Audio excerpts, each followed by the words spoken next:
Bonjour à tous, j'espère que vous allez bien. Moi j'ai la pêche et je suis heureux de vous retrouver aujourd'hui pour partager avec vous les 3 états d'esprit que maîtrisent, que possèdent les personnes charismatiques et qui ont des résultats incroyables dans le domaine de la séduction.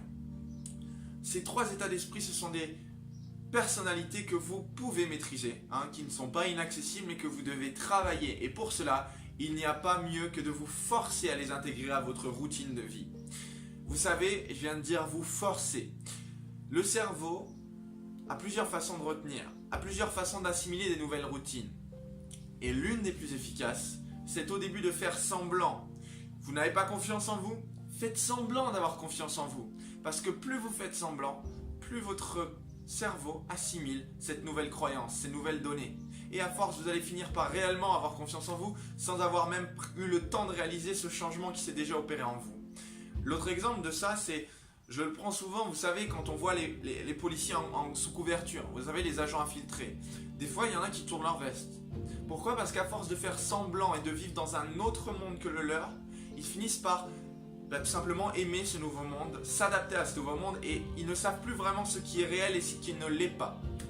Eh bien, on va utiliser cette confusion de l'esprit de manière positive pour vous aider à créer des nouvelles routines dynamisantes pour vous aider à atteindre vos objectifs de séduction.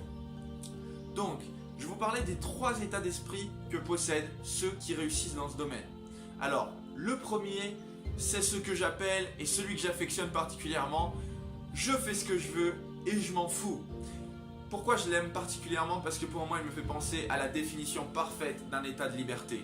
Je fais ce que je veux et je m'en fous de ce que pensent les autres. Vous savez, dans la séduction, il y a beaucoup de personnes qui pensent à tort que quand vous allez aborder une personne dans la rue, il y a tous les regards des gens autour de la place qui vont se tourner vers vous et vous fixer. Ils vont analyser ce que vous allez faire, ils vont vous juger. Non mais sérieusement, vous croyez vraiment que votre vie a autant de valeur aux yeux des gens? Vous croyez vraiment que si vous prenez le temps de parler à quelqu'un, d'arrêter quelqu'un dans la rue, ils vont s'arrêter? C'est quand même ironique, c'est quand même paradoxal quand vous voyez qu'il y a des gens qui même, quand ils voient d'autres personnes se faire agresser, ne s'arrêtent même pas. Alors si vous abordez simplement une personne, je les vois mal s'arrêter dans la rue, je les vois mal vous juger. Donc ça c'est un a priori que vous avez que vous devez totalement éliminer. Et le je m'en fous, je fais ce que je veux, c'est tout simplement l'idée de ok, cette fille me plaît, ce garçon me plaît, cette femme me plaît, cet homme me plaît. J'ai envie d'aller l'aborder, je fais ce que je veux, j'y vais, je suis libre. C'est battu pour la liberté, non historiquement. Vous êtes libre de faire tout ce que vous voulez dans votre vie. Et la séduction n'échappe pas à cette règle. Pour la petite anecdote, la petite astuce, quand vous avez envie d'aller voir une personne, sachez que votre cerveau met environ 3 secondes à créer une sensation. Peu importe la sensation. Le stress étant une sensation, la peur étant une sensation, vous avez 3 secondes pour emboîter le pas et aller vers cette personne. Si vous laissez ces 3 secondes se passer, c'est pas que ça va être impossible, mais ça va être beaucoup plus difficile, surtout si vous débutez dans les domaines de la séduction. Donc ne réfléchissez pas et foncez. Vous êtes des personnes libres, abusez de cette liberté et profitez-en. La deuxième chose qu'ils possèdent, c'est tout simplement une assurance quant à leur physique, quant à leur capacité à plaire. Vous devez vraiment croire que vous plaisez, peu importe qu'à l'origine ça soit vrai ou faux, que vous croyez en votre physique ou non. Ce qui est important, comme je vous disais au début, c'est de faire semblant. Mais c'est de vous forcer à croire que vous êtes attirant. Parce que plus vous allez croire que vous êtes attirant, plus ça va se voir, plus votre body language va se métamorphoser, plus votre façon de parler va être plus assurée qu'au départ, et plus vous allez développer tous les outils d'une personne qui a réellement confiance en elle. Et du coup, vous allez devenir encore plus attirant. On le sait tous, ce qui attire le sexe opposé, c'est quand une personne a confiance en elle. C'est normal, elle dégage une certaine sécurité, on se sent en sécurité auprès de cette personne. On se sent naturellement tiré vers le haut. Et ça n'a pas de prix dans la séduction. Pourquoi je vous dis de faire semblant au début et de construire cette confiance en vous? Parce que sachez une chose, les gens sous-estiment la force des croyances dans leur vie. Les croyances positives ou négatives, dans les cas un peu plus dramatiques. Je vais faire quelque chose de très simple, de très synthétique, ça va sûrement choquer des gens, mais indirectement, c'est le cas. Quand vous vous croyez attirant, vous devenez attirant. Tout simplement. Je vois déjà les gens derrière la vidéo qui vont rire quand dire oui si c'était aussi simple ça serait connu. Oui, bien sûr, c'est pas aussi simple que ça. Mais c'est l'idée que quand vous croyez que vous avez confiance en vous, que vous croyez que vous êtes attirant, et bien naturellement, vous changez inconsciemment votre posture, vous changez inconsciemment votre façon de parler, vous changez inconsciemment votre relation et votre rapport à l'autre. Et ça, c'est ce qui va déterminer la réussite d'une dynamique sociale. C'est pourquoi il est important de croire en vous et de développer cette croyance. Pour cela, nous verrons ensemble dans une autre vidéo les différentes techniques, l'autosuggestion, le passage à l'action, l'auto-hypnose. Il y a plein de techniques différentes qui vont vous donner accès à cette connaissance-là et surtout à ce potentiel-là. Et je vous invite à suivre la chaîne, comme ça vous aurez directement les contenus intéressants reliés à ce sujet également. Et la dernière et troisième chose que les gens ont, les gens qui ont une personnalité charismatique possèdent, l'audace.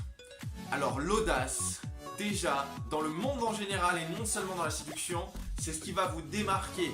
C'est ce qui va faire la différence dans le monde du travail, par exemple.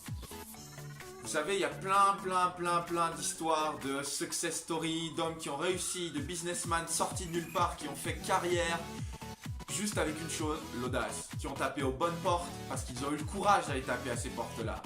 Eh bien, dans les relations aux autres, c'est pareil. Pensez-vous réellement, si vous vous mettez à la place de la personne que vous séduisez, pensez-vous réellement que la personne désire avoir quelqu'un qui ne sait pas prendre les devants, qui ne sait pas être un minimum entreprenant, qui ne sait pas un minimum proposer des choses? C'est ennuyant. Et même si vous êtes déjà en couple, c'est ennuyant ce genre de personnalité. Parce que vous n'avez jamais rien de nouveau à proposer, vous ne dynamisez pas la relation de couple. Du coup, vous devenez inintéressant. Et indirectement, vous créez cette distance dans le couple. Donc peu importe que vous soyez célibataire ou en couple, vous devez vraiment développer cette audace. Cette audace de dire, je suis une personne intéressante, donc je peux proposer des choses intéressantes et je peux dynamiser une discussion et la rendre intéressante. C'est comme ça que vous devez penser. Vous devez avoir ce mindset, cet état d'esprit. Quand vous allez aborder une personne, si vous n'avez pas cet état d'esprit, ça va se sentir dans votre façon de parler, dans votre façon d'argumenter, dans votre humour qui va devenir sûrement lourd parce que vous n'avez pas cette audace justement, tout simplement. Et puis également, vous n'allez pas pouvoir sexualiser une conversation. En séduction, il y a une étape que nous verrons aussi dans une prochaine vidéo qui est la sexualisation, qui est une étape primordiale, qui va permettre à la personne de se visualiser, de s'imaginer avec vous et surtout de donner du piment à la discussion afin déjà de voir si la personne est réellement intéressée pour entrer dans cet univers avec vous, mais surtout pour rendre la personne encore plus passionnée par vous, encore plus attirée par vous tout simplement et renverser totalement le rapport de force qui pouvait avoir peut-être été créé au départ. Alors, cette idée d'audace, je vais vous donner un exemple que j'ai vécu personnellement. J'ai rencontré un jour une fille, voilà, donc prise basique, hein, j'ai pris son numéro, c'était à la salle de sport. J'ai pris son numéro, personne je ne citerai pas d'ailleurs, hein, j'ai pas envie d'avoir les tribunaux aux fesses derrière. J'ai eu son numéro, j'ai proposé d'aller boire un verre, donc quelque chose de très basique, hein, quelque chose que tout le monde peut faire. On est allé boire ce verre, et puis à la fin de la soirée, j'avais travaillé durant cette soirée, j'avais été audacieux, j'avais beaucoup rigolé, on avait parlé de sexe, on avait parlé de voyage, on avait parlé de choses finalement qui sont passionnantes, de choses qui relève du domaine de la passion. Et à la fin de la soirée, je sais plus comment, je lui dis on va faire un jeu, je voudrais voir si toi tu arrives à me cerner ou pas, parce que moi je t'ai cerné. Et là la personne réagit, ah bon tu m'as cerné? Et là je me dis Adrien, c'est le moment d'être audacieux. C'est le moment de placer cette audace dont je vous parle.